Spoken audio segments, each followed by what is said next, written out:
안녕하세요. 저는 30대 주부로 결혼한 지는 이제 1년 정도 됐고요. 아이는 아직이에요. 아이를 빨리 갖고 싶었는데 남편이 경제적으로 안정이 되면 갖자고 해서 아직이네요.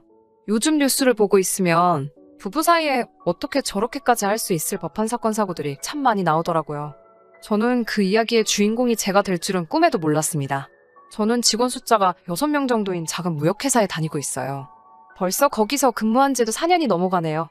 공무원 시험을 준비하다 뒤늦게 시작한 사회생활이지만 부지런한 성격 덕분에 잘 적응해서 하고 있어요.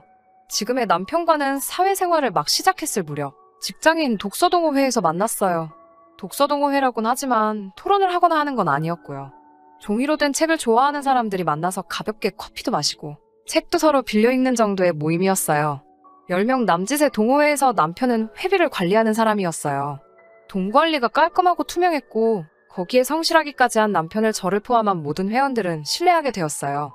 하지만 모임 시작 후 2년이 지나고 절반 가까운 사람들이 먼 곳으로 이사를 가거나 이직을 하게 되면서 모임도 결국 해체되고 말았습니다. 당시 저와 남편은 그나마 20분 거리의 직장에서 각자 근무하고 있었기 때문에 계속 연락을 주고받았고요. 그렇게 자연스럽게 연인으로 발전했네요. 제가 그동안 봐온 남편은 매사알뜰하고 꼼꼼한 사람이었기에 저는 그를 이상적인 남편감으로 생각했어요. 그 흔한 술이나 담배에 돈을 쓰는 것 같지도 않았고 브랜드 옷이나 신발을 걸치진 않았어도 깨끗한 사람인 게 보였거든요. 물론 가끔 연애하면서 특별한 곳에 가고 싶을 때도 있었고 분위기를 내고 싶은 순간도 있었기에 서운한 적도 덜어 있었지만요. 그런 기색을 느낄 때면 남편은 늘 언젠가 자리를 잡고 그때에도 늦지 않는다며 저를 다독였습니다. 저는 그 말을 믿었고요. 그렇게 1년 좀 넘게 연애를 하다가 남편의 우리 같이 살면서 미래를 준비하면 어떻겠냐는 프로포즈에 제가 좋다고 하면서 결혼까지 하게 된 거죠. 사실 결혼 과정이 순탄치만은 않았어요. 일단 결혼 이야기가 나오자마자 상견례 장소부터 문제가 되었습니다. 제 성격이 화려하고 사치를 좋아하는 건 절대 아니지만 인생에 한 번뿐인 결혼식인 만큼 저도 나름 생각해오던 그런 그림이 있었으니까요. 강남에 있는 한 식당에서 양가 어른들을 모시고 진지한 분위기에서 상견례를 하고 싶었어요.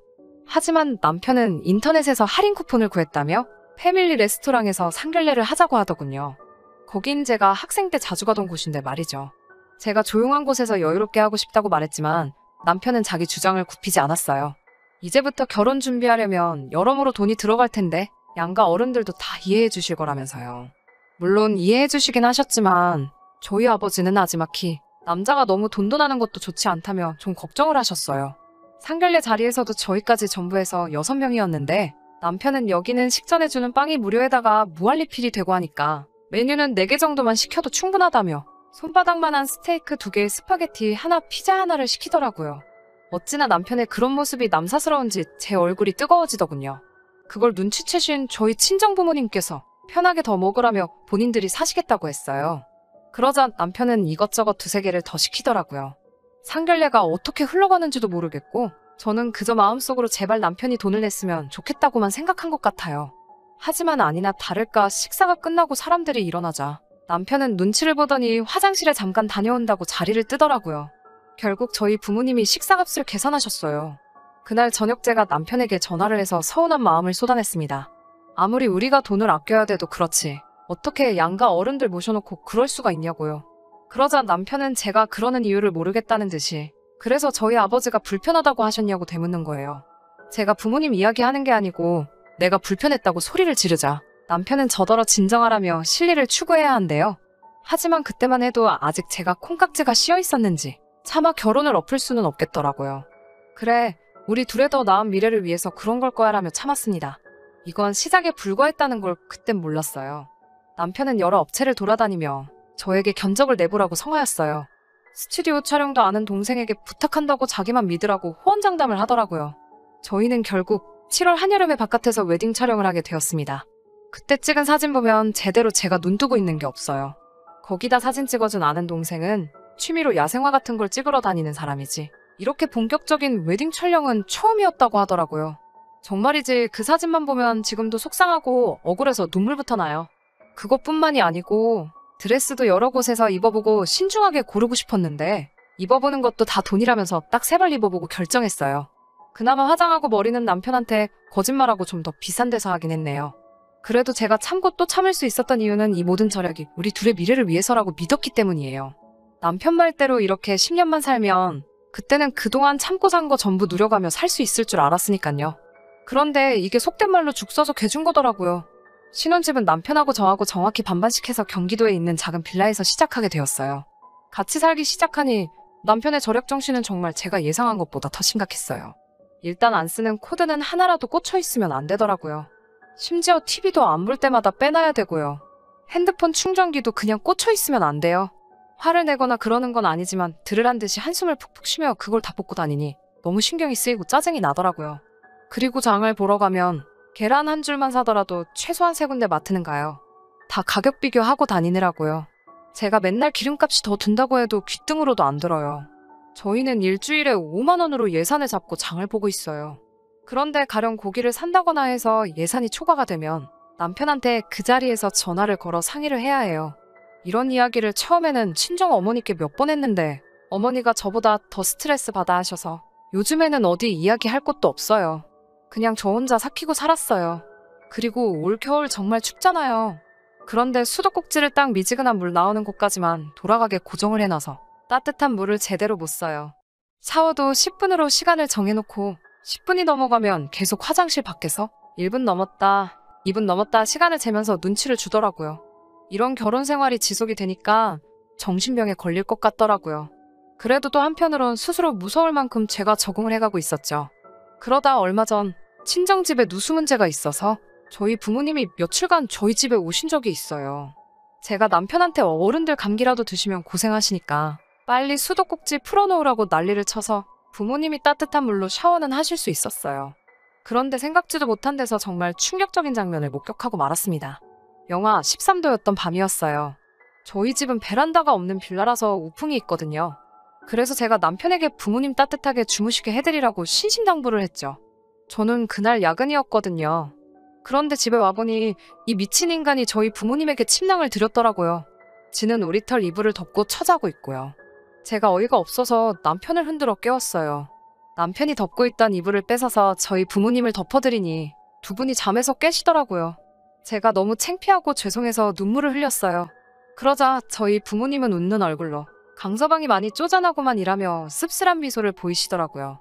저는 부모님이 들으실까봐 남편에게 크게 소리도 못 지르고 바로 인근에 호텔을 예약해 두 분을 그리 모셨어요. 부모님이 호텔로 가신 뒤 저는 처음으로 남편에게 악을 쓰며 달라들었습니다. 내가 시부모님께 그래도 상관없냐고 그러자 아니 손님용 이불이 따로 있지도 않고 어쩔 수 없어서 그런 건데 왜 그렇게 난리냐며 오히려 화를 내더군요. 저더러 침낭이 얼마나 유용한 물건인지 아냐면서요. 폭풍 같던 주말이 지나고 남편이 출근한 날 저는 남편 몰래 회사에 병가를 내고 집에 남았습니다.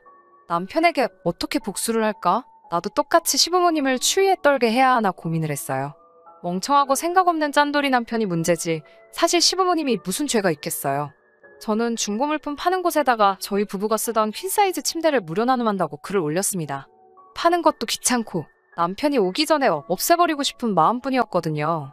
결혼할 때 샀으니 거의 새거나 마찬가지였어요.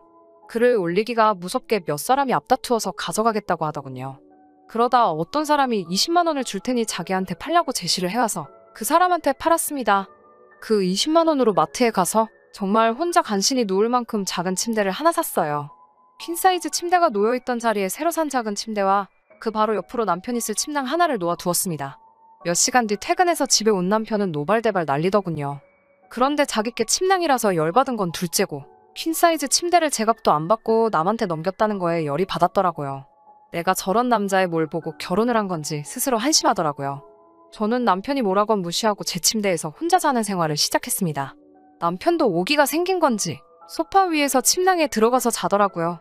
그렇게 부부 사이가 틀어지기 시작하고 얼마 지나지 않아 시어머니께서 저희 집에 오셨어요. 시아버지와 부부싸움 후 홧김에 집에서 나오셨는데 시아버지가 홀딱 현관 비밀번호를 바꾸셨다고요. 시어머니가 오셨던 그날도 저희 친정부모님이 오셨던 날만큼 추웠죠. 하나뿐인 오리털 이불은 제가 덮고 있었고 집에는 그때처럼 여분의 침낭 하나가 더 있을 뿐이었어요. 남편은 저에게 빨리 오리털 이불을 내놓으라고 난리더군요. 저는 이건 손님용이 아닌데 이걸 어떻게 드리냐면 남편이 했던 그대로 말했어요. 일부러 시어머니 들으라는 식으로 제 목소리를 낮추려고 하지도 않았고요.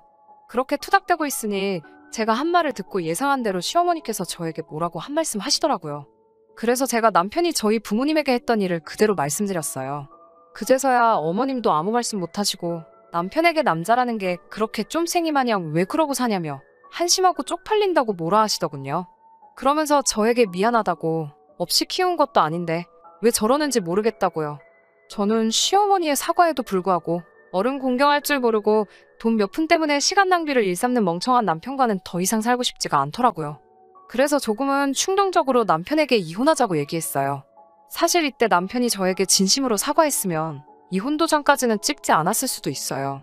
그런데 남편이 또 이 이혼도 돈 드는 거 모르냐며 왜 돈쓰리를 자꾸 만드냐고 한숨을 쉬더라고요.